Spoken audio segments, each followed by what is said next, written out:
has been a while since I made a video since I've become a dad. I want to cook something that is reminiscent of my childhood. My favorite as a kid, I used to love pork pot roast to be exact, and I want to cook that dish. And who's better to ask than the guru herself, moms? Yeah, right now. So I want to record a video, right, man? So I'm doing a video. I want to do a pot roast, like a pork pot roast, like roast pork, like the way you do it from. I want to do a roast pork, right, for my family. Cause remember, as a kid, I always look forward to your roast pork and your roast beef, and like I want my kids to have that same joy I had when we used to eat your pork. So right now, I record you. You're actually recording right now. Yeah, but what type of season do you put on the pork? Like, start with like the herbs and all of that stuff.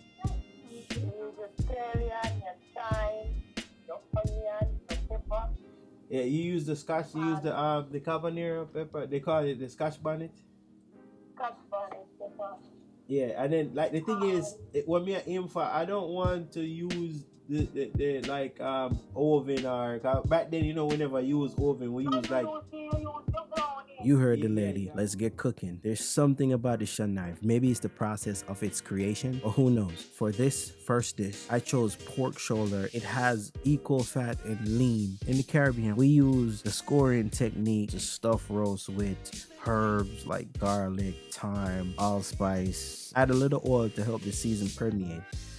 I like to use traditional jerk, dry and wet seasoning when it comes to pot roast. Make sure you rub it in pretty well, like my mom used to say. To get a better taste from your pot roast, it's best sit overnight in your cooler. As for your veggies, I like to do medium dices on the carrots. I like to cut the potatoes in half. For the onions, I cut them in a half moon, about a half inches thick slices, so it cooks better. For the scallions, I like those large for a better cooking. As for my ginger, I like to use a zester or a grater. To me, that extract more flavor, or the juice, fiber. But old school, we do procure a few slices just to put in the pot, so watch out for those ginger slices. As for my thyme, I like to keep that whole because it's easier to remove from the pot. So now for the final process of the veggies, I like to combine all my veggies and set that aside for later. I opt out of using a Ninja. Modern, but I want to keep it old school when it comes to a cast iron Dutch pot. Maybe it's the craftsmanship, maybe it's the material, maybe it's its weight, it's heavy. I like to keep the heat at medium when it comes to browning, and when you're browning your meat, you want to do 3 minutes on each sides.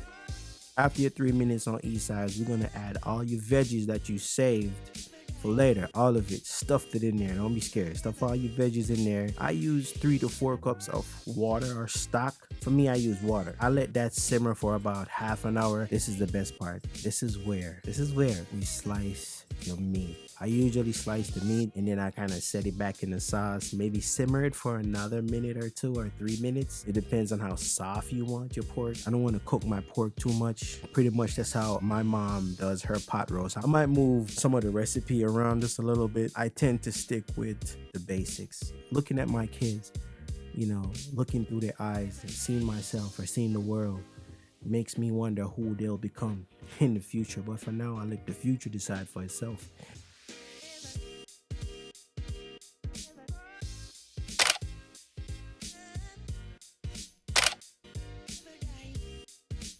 Hey, remember, hit like, subscribe, and share, and do hit that bell icon to get notification when I post. It's the Rapping Chef.